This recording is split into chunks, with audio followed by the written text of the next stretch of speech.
नमस्कार दोस्तों। देखिए, पिछली क्लास में हम लोगों ने क्वेश्चन 13 तक देखा था। आज लोग नेक्स्ट क्वेश्चन देखते हैं, क्वेश्चन नंबर 14 नंबर क्या कह रहा है, यदि n इक्वल टू 4 की पावर 11 प्लस 4 की पावर 12 प्लस 4 की पावर 13 प्लस 4 की पावर 14 तब n के कुल कितने धनात्मक गुणनखंड होंगे। ठीक, अभी तक आपको मैंने संख्या दे देता था, उसे गुणनखंड निकालते थे। अब आपको एक न्यूमेरिकल दे दिया है। क्या दिया है, n इक्वल टू 4 की पावर 11 प्लस 4 की पावर 12 प्लस 4 की पावर 13 इक्वल टू 4 की पावर 14। ठीक, पूछ क्या रहा है, क्या कुल कितने धनात्मक गुणनखंड होंगे। ठीक, तो पहले हम इसको क्या करते हैं, इसको सही ढंग से लगा लेते हैं। ये बताइए कि सब में 4 की पावर 11, सब में 4 की पावर 12, 4 की पावर 13, 4 की पावर 14। 4 की पावर 11 सबसे कॉमन ले सकते हैं, ले सकते हैं, ये बात बताइए। ले सकते हैं बिल्कुल। तो 4 की पावर 11 हम लोग कॉमन ले लिए। अंदर क्या बचेगा भाई, 4 की पावर 0 बचेगा। यहाँ क्या बचेगा, 4 की पावर 1 बचेगा। यहाँ क्या बचेगा, 4 की पावर 2 बचेगा। यहाँ क्या बचेगा, 4 की पावर 3 बचेगा। ठीक, ज़्यादा किसी को दिक्कत। अब क्या करेंगे, अब आप देखिए, ये 4 की पावर जो 11, इसको क्या 2 का स्क्वायर नहीं होता 4, इसके ऊपर 11 नहीं ले सकते। बताइए भाई, 4 किसका स्क्वायर है, 2 का स्क्वायर है, 2 का स्क्वायर ऊपर 11। यहाँ तक किसी को कोई दिक्कत। अब क्या करिए, अब अंदर आइए। 4 की पावर 0 क्या लिख सकते हैं, हमने पहले बताया था 1 सकते। किसी की अगर पावर पर 0 लगी, किसी की पावर, तो उसको 1 लिखते हैं। तो यहाँ क्या लिखेंगे, 1 लिखेंगे। 4 की पावर 1 क्या होता है, 4 होता है। 4 की पावर 2 क्या होता है, 16 होता है। 4 का क्यूब क्या होता है, 64 होता है, सबको पता है। अब क्या करिए, इधर देखिए, इसको क्या 2 है, 2 की पावर 2, तो हमने बताया जब ये होता है तो इसको गुणा कर देते हैं। तो क्या होगा, 2 की पावर 22। जब पावर होती है क्या करते हैं, गुणा कर देते हैं, तो 22 हो गया। अब इसको जोड़ते हैं, 1 और 4 5। ठीक, 5 ही आएगा। 64 और 16 कितना होता है, 64 और 16 6 70 10 80, 80 5 85। आप इसको 85 ले सकते हैं, ले सकते हैं। यहाँ तक बताइए किसी को कोई दिक्कत। अब क्या करेंगे आप, यहाँ 2 की पावर 22 तो ऐसे लिखे रहने दीजिए, इंटू ये बताइए 85 को हम लोग क्या लिख सकते हैं। तो आप कहिए 17 5 85 यानी 75 85। यहाँ 5 इंटू 17 लिख दीजिए। बताइए यहाँ तक किसी को कोई दिक्कत, ये लिख सकते हैं। आप पूछ रहे कुल कितने धनात्मक गुणनखंड होंगे, इस पर कुल पूछा है। तो जब कुल पूछा है तो 22 को हम लोग क्या लिख सकते हैं, 22 को हम लोग 23 लिख सकते हैं। इसके ऊपर 1 है पावर, इसके ऊपर 1 है, तो हमने बताया था 1 जोड़ देते हैं 2। यहाँ भी क्या है 2, तो 2 दूनी 4 और 4 इंटू 23 करें कितना आ जाएगा, 3 4 जो 12 2 या 92 आ जाएगा। ऑप्शन नंबर ए सही है इसका। बताइए कि क्वेश्चन 14 हमारा ये कह रहा था, यदि n इक्वल टू 4 की पावर 11 प्लस 4 की पावर 12 प्लस 4 की पावर 13 प्लस 4 की पावर 14 तब n के कुल कितने धनात्मक गुणनखंड होंगे। तो आप क्या करना था, पहले 4 ऐसे लिख लेना था कि 4 की पावर 11 सबसे कॉमन ले लेना था। फिर अंदर क्या, जब 11 कॉमन लेंगे अंदर 0 बचेगा। 4 की पावर 12 यहाँ 1 बचेगा जब 11 ले लोगे। यहाँ 13 जब 1 ले लो, जब 11 ले लोगे तो 2 बचेगा। यहाँ 14 है, 11 ले लोगे तो 3 बचेगा। इसके आप सुटेबल से सॉल्व किया। यहाँ 85 है, 85 को 5 इंटू 17 कर दीजिए। इसके ऊपर पावर 1 होगी, 1 होगी, इसका जोड़ के लिख दीजिए। बताइए यहाँ किसी को कोई दिक्कत। इसका ऑप्शन नंबर ए सही है। ठीक, दूसरा क्वेश्चन क्या कह रहा है, यदि n इक्वल टू 2 की पावर 9 स्टार 3 की पावर 7 स्टार 5 की पावर 4 स्टार 7 की पावर 3 स्टार तब n के कितने पूर्ण वर्गों द्वारा विभाजित होगा। ठीक, क्योंकि स्टार मतलब क्या होता है, गुणा होता है, कोई दिक्कत नहीं इस पर। तो पूर्ण वर्गों द्वारा विभाज्य होगा। मैंने शायद पहले लेक्चर में बताया था, जब भी पूर्ण वर्ग या पूर्ण घन दिया हो तो क्या करते हैं, जब वर्ग दिया होता है तो उसको 2 से डिवाइड करते हैं, और जब घन दिया होता है तो उसको 3 से डिवाइड करते हैं। बात मैंने बताई थी। तो आइए इसको लिखते हैं, क्या करते हैं, जैसे ये 2 की पावर 9 डायरेक्ट लिखते हैं। 2 की पावर 9 लिख लीजिए, यहाँ ये 2 की पावर 7 लिख लीजिए, सॉरी 3 की पावर 7। यहाँ 5 की पावर 4 लिख लीजिए, यहाँ 7 की पावर 3 लिख लीजिए। इतना लिखा। अब क्या करिए, हमने बताया था जब वर्ग दिया तो 2 से डिवाइड करते हैं, 9/2। यहाँ क्या लिखेंगे, यहाँ लिखेंगे 7/2। यहाँ क्या लिखेंगे 4/2। यहाँ क्या लिखेंगे 3/2। बताइए यहाँ तक किसी को कोई प्रॉब्लम। हाँ, ये बताइए 9 जो है 2 से कितनी बार पूर्णतः कट रहा है, तो 4 बार कट रहा है भाई। 2 4 जाए, 1 एक्स्ट्रा तो छोड़ दीजिए। अच्छा 2 7 से कितनी बार पूर्णतः कट रहा है, 3 बार कट रहा है। 2 3 जा 6। अच्छा 2 जो है 4 से कितने बार पूर्णतः कट रहा है, 2 बार कट रहा है, 2 लिख दीजिए। और ये बताइए जो 3 है 2 से कितने बार पूर्णतः कट रहा है, 1 बार कट रहा है, इसलिए 1 लिख दीजिए। बताइए यहाँ तक किसी को कोई दिक्कत। अब क्या करें, कितने पूर्ण वर्ग बनेंगे। तो हमने बताया जब पूर्ण वर्ग पूछे तो आप एक जोड़ देते सब में। तो यहाँ 4 + 1 5 हो जाएगा, इंटू यानी इंटू 3 में +1 जोड़ेंगे 4 हो जाएगा। ठीक, फिर इंटू, फिर 2 में 1 जोड़ेंगे 3 हो जाएगा, फिर 1 में 1 जोड़ेंगे 2 हो जाएगा। बताइए अब यहाँ क्या करेंगे, 4 और 1 5, 3 और 1 4, 2 और 1 3, और यहाँ 2, ठीक। 5 चौको 20, 20 छक्का 120। बताइए यहाँ तक किसी को दिक्कत? आपका क्वेश्चन आंसर बी सही होगा, ठीक। अब क्या करते हैं, देखिए जैसे हमने बताया था 2 की पावर 9 है, तो 9 को हमने 2 से डिवाइड किया, फिर 3 पावर 7 थी, 7 को हमने, क्योंकि वर्ग पूछा इसलिए 2 से डिवाइड करा, जब घन पूछा तो 3 से डिवाइड करते, इसलिए 5 पावर 4 4 2, तो यहाँ कितना 144 वर्गों द्वारा पूर्णतः विभाजित होगी। चलिए देखते हैं हम लोग अब नेक्स्ट क्वेश्चन की ओर, ठीक। चलिए नेक्स्ट क्वेश्चन देखते हैं क्या कह रहा है। प्रश्न नंबर 16, यदि n इक्वल टू 9 की पावर 9, तब n के कितने पूर्ण घन संख्याओं द्वारा विभाज्य होगा। देखिए पिछले क्वेश्चन में वर्ग पूछे थे, इस पर क्या पूछ रहा है, पूर्ण घन संख्याओं द्वारा विभाज्य होगा, ठीक। तो आप क्या करेंगे, n इक्वल टू 9 की पावर 9, ठीक। अब इसको क्या करिए, पहले आप तोड़ लीजिए, भाई 3 किसका स्क्वायर होता है, तो आप कहेंगे 3 जो होता है वो 9 का स्क्वायर होता है, तो यानी 9 को हम 3 का स्क्वायर लिख सकते हैं, कोष्ठक बंदी है 9 लिख दीजिए। अब ये बताइए 3 की पावर इसका गुणा करेंगे नहीं करेंगे, 2 9 या 18, तो 3 को 18 लिख सकते हैं, लिख सकते हैं। अब क्या, अब मैंने ये भी बताया था कि जब वर्ग पूछेगा तो 2 से डिवाइड करते हैं, जब घन पूछेगा तो किससे, 3 से डिवाइड करते हैं। तो 18 को हम लोग 3 से डिवाइड करेंगे तो कितना आएगा, 3 9 जा 18, 9 आया, बताइए। लेकिन 9 होगा क्या, 3 6 जा 18 होगा, और प्लस 1 जोड़ देंगे तो कितना हो जाएगा 7, कैलकुलेशन गलत है, 7 हो जाएगा। तो ऑप्शन नंबर 20 सही। बताइए क्वेश्चन 16 कह रहा था, यदि n इक्वल टू 9 की पावर 9, तब n कितने पूर्ण घन संख्या द्वारा विभाज्य होगा। तो पहले हम 9 को 3 की पावर में तोड़ लेंगे, जब 3 की पावर तोड़ लेंगे तो 18 आ जाएगा ऊपर, 18 को हम लोग 3 से डिवाइड करेंगे, 6 बार कटेगा, और 6 और 1 7 हो गया, ठीक, कोई दिक्कत। तो इसका भी सही है। क्वेश्चन 17 में चलते हैं, क्या कह रहा है, कह रहे 2 आभास संख्याएं पी क्यू हैं, कह रहे 2 आभास संख्या पी क्यू हैं, तो पी क्यू के कितने गुणनखंड हो सकते हैं। तो आप बताइए कोई भी 2 आभास संख्या मान लीजिए।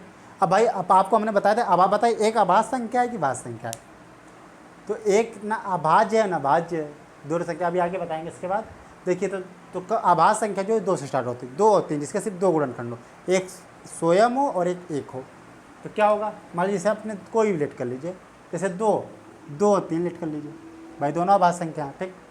अब क्या करिए, 2 की पावर कितनी लिखी है, 1 लिखी है, 3 पावर कितनी लिखी है, 1 लिखी है, हाँ। अब क्या करेंगे, हमने बताया जब भी गुणनखंड बताया जाता है तो 1 प्लस कर लिया जाता है, तो 1 + 1, और यहाँ 1 + 1, तो यहाँ कितना हो जाएगा, 2 × 2 यानी 4 होंगे, 4 आएगा आंसर इसका। बताइए किसी कोई दिक्कत है। अब क्या बात आती है, अब चलते हैं हम लोग पढ़ते हैं आगे भाज्य और अभाज्य संख्याएं, ठीक। मैंने आभास संख्या बताई थी, लेकिन एक बार दोबारा से देख लेते हैं भाज्य और अभाज्य संख्याएं क्या है। पहले आभास संख्या या रूढ़ संख्या, जो फर्स्ट हम हेडिंग डालिए आभास संख्या, आभाज्य संख्या, आभास संख्या, ठीक। या इसको क्या कह सकते हैं, इसको कह सकते हैं रूढ़ संख्या, रूढ़ संख्या। ये बताइए आभास संख्या रूढ़ संख्या किसे कहते हैं। देखो आभास संख्या को रूढ़ संख्या कहते हैं, समझ में आए। तो आभास संख्या होता क्या है, ऐसी संख्या जिसके कम से कम 2 गुणनखंड हो, ठीक। पहला तो ये होगा। दूसरा क्या होगा कि ऐसी संख्या जो 1 से डिवाइड हो, स्वयं से डिवाइड हो, उसे हम आभास संख्या कहते हैं। समझ आई बात नहीं है। एक हम परिभाषा ये परिभाषित कर सकते हैं आभास संख्या को कि जिसके सिर्फ 2 गुणनखंड हो। दूसरा हम ये कह सकते हैं कि ऐसी संख्या जो स्वयं से कटे और 1 से कटे, उसे हम क्या कहते हैं, आभास संख्या कहते हैं। जैसे अब बताइए 1, तो 1 में सिर्फ 1 ही तो गुणनखंड है, दूसरा तो है नहीं। बताइए तो ये भाज्य संख्या आभास संख्या है कि नहीं, तो ये आभास संख्या नहीं है। जैसे 2 आ गए, अब 2 क्या है, 2 देखिए 1 से भी कटेगा, 2 से भी कटेगा, तो कैसी आभास संख्या। अब 3 में आते हैं, 3 कैसी है, ये 1 से भी कटेगा और 3 से भी कटेगा, तो ये भी आभास संख्या। 4 देखिए 1 से भी कटेगा, 2 से भी कटेगा और 4 से भी कटेगा। तो मैंने क्या बताया, आभास संख्या उसे कहते हैं जिसके कम से कम 2 गुणनखंड हो। तो देखिए इसके 2 हैं, इसके देखिए 3 हो रहे हैं, तो ये आभास संख्या नहीं है। ऐसे ही 5 है, 6 नहीं है, 7 है, 9 नहीं है, 11 है, 13 है, 17 है, 19 है, 23 है, 29 है, 31 है, ऐसे आगे आप बढ़ते जाएंगे, तरह तरह के आते रहेंगे, ठीक। अब बात ये आती है, अगली बात क्या आती है कि आपसे क्या पूछेगा, कभी कभी क्वेश्चन पेपर में पूछता है 1 से लेके 20 तक कितनी अभाज्य संख्याएं, कितनी अभाज्य संख्याएं हैं, ये पूछता है। 1 से लेकर 20 तक कितनी अभाज्य संख्याएं, अभाज्य संख्या है बताइए कितने प्राइम नंबर है 1 से लेकर 20 तक, कितने अभाज्य संख्या या रूट संख्या। तो आप हमेशा याद रखिए 1 से लेकर 20 तक 8 अभाज्य संख्या होती हैं, 8। ठीक, आप निकाल ही सकते हैं, जैसे 2, 3, 5, 7, 11, 13, 17, 19। देखिए कितनी, 1, 2, 3, 4, 5, 6, 7, 8। ठीक, पूछे 1 से लेकर 20 तक कितनी अभाज्य संख्या, तो आप लोग क्या कहेंगे, 8 अभाज्य संख्या। अब ऐसे नेक्स्ट बढ़ते हैं, क्या कहता है, पूछ लेगा 1 से लेकर 30 तक कितने अभाज्य संख्या या रूट संख्या या प्राइम नंबर हैं। तो आप क्या कहेंगे, 1 से लेकर 30 तक कितनी अभाज्य संख्या होती हैं, 10 होती हैं। कितनी होती हैं, 10 होती हैं। ठीक, वही 2, 3, 5, 7, 11, 13, 17, 19, ये तो हो गई 20 तक। अब आगे क्या होगा, 23 और 29, क्या होगा, 23 और 29। बताइए यहाँ तक किसी प्रॉब्लम। अब पूछेगा 1 से लेकर 20 तक कितने होते, तो आप लोग क्या कहेंगे, 8 होती। 1 से 30 तक कितनी होती है, आप लोग क्या कहेंगे, 10 होती। अब ऐसे कहेगा 1 से लेकर 50 तक 1 to 50 कितनी अभाज्य संख्या होती हैं, तो कितनी होती हैं, 1 से लेकर 50 तक 15 अभाज्य संख्या होती हैं। ठीक, 15 होती हैं। अब इसी तरह आप आगे निकाल लीजिएगा। आप पूछेगा 1 से लेकर 75 तक 1 to 75 कितनी अभाज्य संख्या होती हैं, ये पूछेगा। तो आप लोग क्या कहेंगे, 21 होती हैं। ठीक, कितनी होती हैं, 21 होती हैं। पहले पूछेगा 1 से लेकर 20 तक कितनी, तो आप लोग क्या कहेंगे, 8 होती हैं। अब पूछेगा 1 से लेकर 30 तक कितनी होती है, तो 10 होती है। फिर पूछेगा 1 से लेकर 50 तक कितनी होती है, तो 1 से 50 तक 15 होती है। फिर पूछेगा 1 से लेकर 75 तक कितनी होती है, तो कितनी होती है, 21 होती है। फिर पूछेगा 1 to 100 में कितनी अभाज्य संख्या होती हैं, तो कितनी होती है, 25 होती हैं।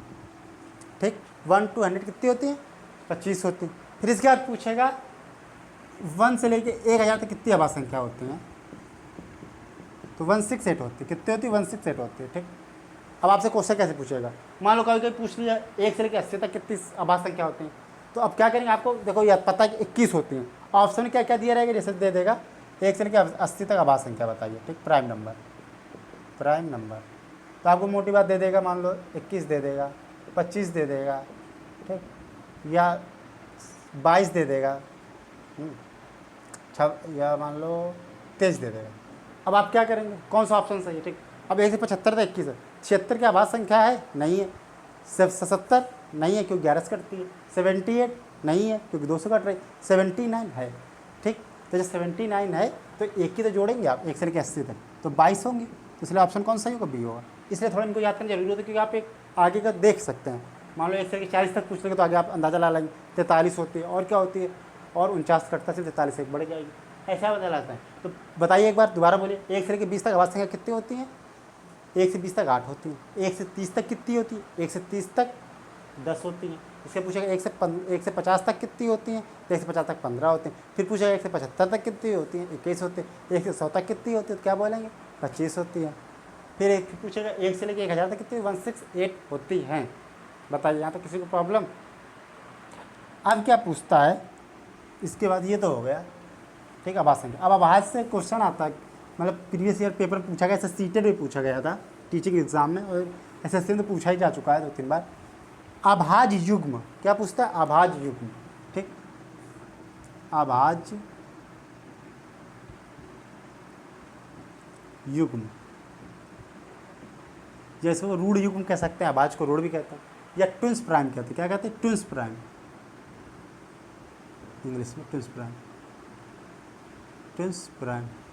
ठीक, बताइए अभाज्य युग्म किसे कहते हैं। तो ऐसी दो लगातार अभाज्य संख्या जिनके बीच किसका 2 का अंतर हो, उसे अभाज्य युग्म संख्या कहते हैं। क्या कहते हैं, ऐसी 2 लगातार अभाज्य संख्या जिनमें 2 का अंतर, उन्हें क्या कहते हैं, अभाज्य युग्म संख्या कहते हैं। ठीक, अब 2 बताइए, अब पूछेगा आपसे कि अभाज्य युग्म संख्या बताओ कौन सी होगी, तो एक क्या होगी, 2 है, तो 2 और 5 है। बताइए 2 और 5 है कि नहीं, बताइए आप लोग। तो 2 और 5 है, 2 का अंतर होगा, यहाँ 3 का अंतर आ रहा है, तो नहीं है। मैंने क्या बताया, ऐसी 2 लगातार अभाज्य संख्या, ऐसी अभाज्य संख्या जिनमें 2 का अंतर हो तो उन्हें क्या कहते हैं, उन्हें अभाज्य संख्या कहते हैं। तो जैसे जैसे क्या होता है 3 5 5 7, ठीक। अब इसका क्या है, देखिए 9 नहीं होते, 11 13, ठीक। आगे बढ़ेंगे, बताइए क्या होगी, 17 19। इसके जब आगे बढ़ेंगे तो क्या होगी, 17 19 होगा। अब आगे बढ़ेंगे क्या होगी, बताइए 21 23 होगी, 23 होगी, लेकिन 23 24 25 नहीं होगी, तो 29 31 होगी। क्या होगी, 29 और 31। अब आगे बढ़ेंगे, बताइए क्या होगी, 29 31 होगा। अब इसके आगे जब आगे बढ़ेंगे तो देखिए 39 41 होगी, 39 और 41 होगी, ठीक। अब क्या होगी, आगे बढ़ेंगे, 50 की इसका नहीं होगी, इसका क्या होगी 59 और 61 होगी। इसके बाद हाँ हेलो, हाँ क्या कह रहे थे, हाँ ये देखो 39 नहीं 41 और 43 होती है, 41 और 43 होती है, ठीक। 59 61 हो गई। अब आगे क्या होगी, अब बताइए, अब एक संख्या और बची है तो 71 और 73 होगी, ठीक। 71 और 73 होगी। तो अभाज्य संख्या पूछेगा तो पहले जो 3 5 हो गई, दूसरी 5 7 हो गई, तीसरी 11 13 हो गई, चौथी का 17 19 हो गई, पाँचवीं का 29 और 31 हो गई, फिर 41 और 43 हो गई, इसका क्या 15 और 61 हो गए, 70 और 73 हो गए, ठीक। सीटेन क्वेश्चन पूछा गया था 1 से लेके 100 तक कुल कितने अभाज्य युग्म होंगे, कुल कितने अभाज्य युग्म होंगे, कुल कितने अभाज्य युग्म होंगे, ये क्वेश्चन था, युग्म होंगे। ये सीटेट में शायद 19 में आया था। तो अब आप क्या करेंगे भाई, मैंने बता दिया, नहीं है तो सीधा याद कर लीजिए 8 होंगे, ठीक। पहला क्या था 3 5, दूसरा क्या था 5 7, तीसरा क्या था 11 13, चौथा क्या था 17 19 था, पाँचवा क्या था 29 31 था, भाई और छठा क्या था 41 43 था, और 59 61 था, इसका 71 73 था। बताइए यहाँ तक किसी कोई दिक्कत नहीं होगी। अब आगे बढ़ते हैं, देखिए अब भाज्य हमारा खत्म हो गया, अब इसका आते हैं भाज्य में। देखो भाज्य को क्या क्या कह सकते हैं आप ये बताइए। तो देखिए भाज्य, ठीक, और इसको क्या कह सकते हैं, इसको यौगिक संख्या भी कह सकते हैं। क्या कह सकते हैं, यौगिक संख्या, भाज्य यौगिक संख्या, ठीक। भाज्य देखो ऐसी संख्या जिनके कम से कम 2 से अधिक गुणनखंड हो, ठीक, 2 से अधिक मतलब ऐसी संख्या कम से कम 3 गुणनखंड होने चाहिए। जैसे आप बताइए 2, जैसे अब 1 ले लो, 1 क्या भाज्य में है, 1 भाज्य में नहीं है, मैंने कम से कम 3 गुणनखंड होने चाहिए, 3 है भाज्य में नहीं है, 4 है, हाँ 4 है। देखिए 4 की क्या होगी, एक तो 1 होगा, फिर 2 होगा, फिर 4 होगा, ठीक। तो पूछेगा सबसे छोटी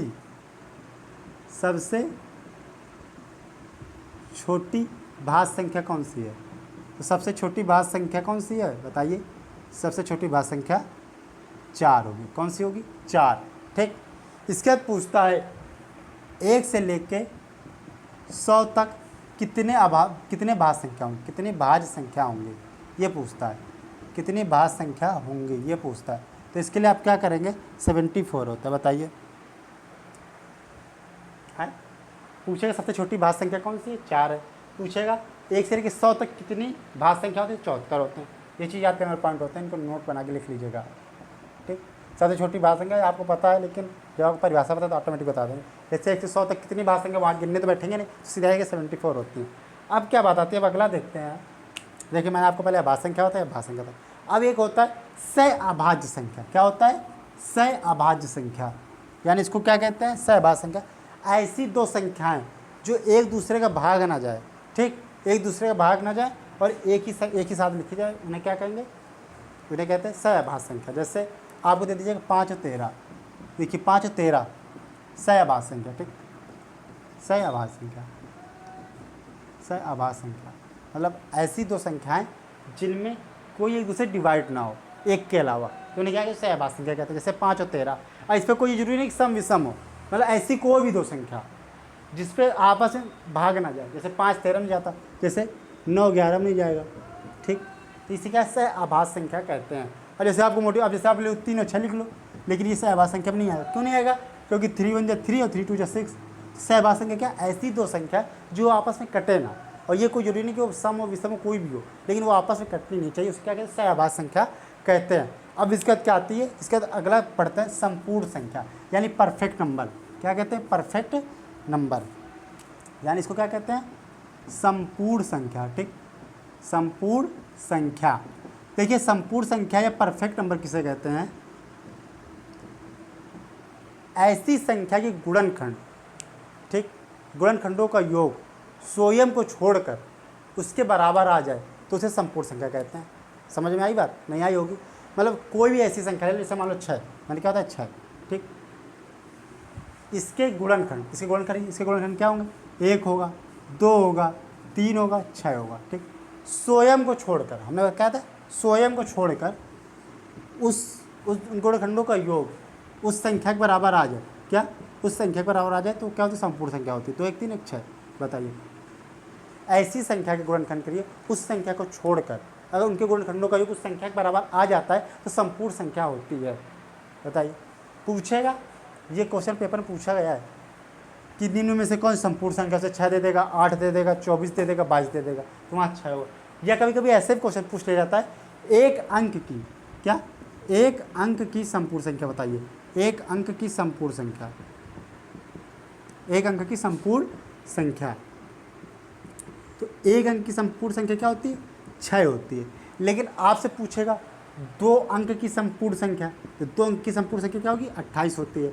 इसी तरह आपसे पूछेगा 3 अंक की संपूर्ण संख्या, तो 3 अंक की संपूर्ण संख्या क्या होगी, 496 होगी। ठीक, इसी तरह आपको पूछेगा 4 अंक की संपूर्ण संख्या 8128 होती है। 4 अंक की क्या होती है, 8128 होती है संपूर्ण संख्या। क्या होती है, 8128 होती है। पूछेगा 1 अंक की संपूर्ण संख्या क्या होगी, तो 6 होगी। पूछेगा 2 अंक की संपूर्ण संख्या क्या होगी, 28 होगी। इसी तरह पूछेगा 3 अंक की संपूर्ण संख्या क्या होगी, तो 496 होगी। इसी तरह पूछेगा 4 अंक की संपूर्ण संख्या क्या होगी, तो 8128 होगी। ये बहुत ही इंपॉर्टेंट पॉइंट है जो पेपर में पूछा जाता है। अभी तक सिर्फ ये पूछा गया है, शायद ये भी पूछा जा सकता है, ये भी पूछा, ये भी कोई पूछ लिया जा सकता है, इसलिए याद कर लीजिएगा। 2 अंक की संपूर्ण संख्या क्या होगी, 28 होगी। 3 अंक की क्या होगी, 496 होगी। इसके 4 अंक की क्या होगी, 8128 होगी। अब क्या बात आती है, अब एक और लास्ट चीज़ बच्ची, वो भी पढ़ लीजिए जाते जाते, क्योंकि अब आज पूरी तरह से ख़त्म कर दिया जाए। अगला जो होगा वो आपको क्या डेसिमल पढ़ा दिया जाएगा, कोई दिक्कत नहीं। अब क्या थी, आभाज्य संख्या। देखिए आभाज्य संख्या कैसे निकालें, आभाज्य संख्या। अब आभाज्य संख्या आप मान लो आपके पेपर में देखते होंगे, आभाज्य संख्या दे देता, जैसे पूछ लेंगे 161 की आभाज्य संख्या है कि नहीं, ये पूछता है। तो आप क्या करेंगे, ऐसी संख्या में करते हैं, इस संख्या के बराबर या इससे छोटा कोई वर्ग संख्या देखिए, इस संख्या के बराबर या इससे छोटा, जस्ट छोटा कोई वर्ग संख्या देखिए। तो 161 से छोटा वर्ग संख्या कौन सी होती है, तो आप देखेंगे कि 169 तो 13 का होता है, लेकिन ज़्यादा है, 161 से ज़्यादा, तो क्या होता है 12, 12 क्या होता है 144।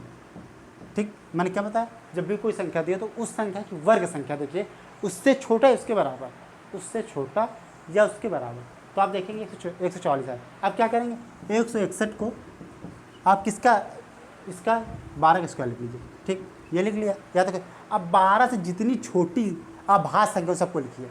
क्या लिखिए, 12 से जितनी छोटी सबको आभाज्य संख्या लिखिए। जैसे क्या होगी, 2 3 5 7 11, ये हो गई 2 3 5 7 11। बताइए 2 से 161 कटेगा, नहीं कटेगा। 3 से कटेगा, नहीं कटेगा भाई, 3 से कहाँ कटेगा, 6 1 7 11 भाई। 5 से कटेगा, नहीं कटेगा। 7 से देख लीजिए, 7 दूना 14 और 2 आएगा, फिर 7 तक 21, यानी 7 से कट रहा है। 11 से पता नहीं, जब 1 से कटने लगा तो उसको आगे देखिए नहीं, तो ये क्या, ये आभाज्य संख्या नहीं है क्योंकि ये 7 से कट रही है। अब ऐसे नेक्स्ट देखते हैं 241। ठीक, 241 ये पूछेगा कि आभाज्य संख्या है, आभाज्य संख्या। अब 241 किसके नज़दीक है आप बताइए, 216 का कितना होता है, 256 होता है। 256 से तो छोटी है, तो इससे छोटा देखें 225 यानी 15 का। जब 225 देखेंगे आप 15 इसको लिखिए, 15 इसको, तो 15 से छोटी जितने आभाज्य संख्या सबको लिखिए। तो 15 छोटी कितना है, 2 3 5 7 11 13। ठीक, अब 13 देखिए, 2 क्या कटेगा, नहीं कटेगा। 3 कटेगा, नहीं कटेगा। 5 देखिए, 5 भी नहीं कटेगा। 7 देखिए, 7 भी नहीं कट रहा है भाई, 7 ठीक है, 21 3 नहीं कटेगा। 11 दूनी 22 नहीं कटेगा। 13 से कटेगा नहीं बिल्कुल। ठीक, तो क्या होगा, ये आभाज्य संख्या है। पूछा तो 241 आभाज्य संख्या तो नहीं, आप लोग निकाल सकते हैं भाई, कोई भी संख्या दी हो उस संख्या की वर्ग संख्या देखिए, उससे छोटी है उसके बराबर, बड़ी मत देखिए, उससे छोटी है उसके बराबर। इसका देखिए कट रहा है, नहीं कट रहा है। जब नहीं कटेगा, जितनी फिर उससे जो वर्ग संख्या हो उसका वर्ग देखिए, किसका वर्ग है उसको लिख लीजिए, और उससे जो जितनी आभाज्य संख्या सबको लिख लीजिए, डिवाइड करके देखिए, अगर डिवाइड होगी तो आभाज्य संख्या नहीं होगी, अगर नहीं होगी तो आभाज्य संख्या होगी। ठीक, अब इसी तरह 241 400 कितना, 437 देख लेते हैं। ठीक, 437 देख लेते हैं। अब 437 जब करेंगे किसका स्क्वायर होता है, देखो 21 का 441 होता है, तो 20 का। अब 20 से छोटी सब निकाल लीजिए, क्या निकालेंगे, 2 3 5 7 11 13 19 17 19। ठीक, देखिए 2 से कटेगा नहीं कटेगा, 3 से कटेगा नहीं कटेगा, 5 से कटेगा नहीं कटेगा, 7 से देख ले, 7 चौका 28, 7 6 42 नहीं कटेगा, 11 से 11 तिका 33 नहीं कटेगा, 13 से 13 तक 39 39 4 नहीं कटेगा। ठीक, 17 से देखो 17 17 17 2 34 34 9 नहीं कटेगा, 19 से कटेगा, हाँ 19 दूना 38 और 5 19 तिका 51, यानी 19 से कट रहा है। तो ये कैसे, ये आभाज्य संख्या नहीं है। अब क्या करेंगे, अब इसके आगे हम लोग पढ़ेंगे अगले दिन, वो क्या पढ़ाइए आपको, हाँ डेसिमल पढ़ लीजिए, बाहर वाले क्वेश्चन। ठीक, थैंक यू, धन्यवाद।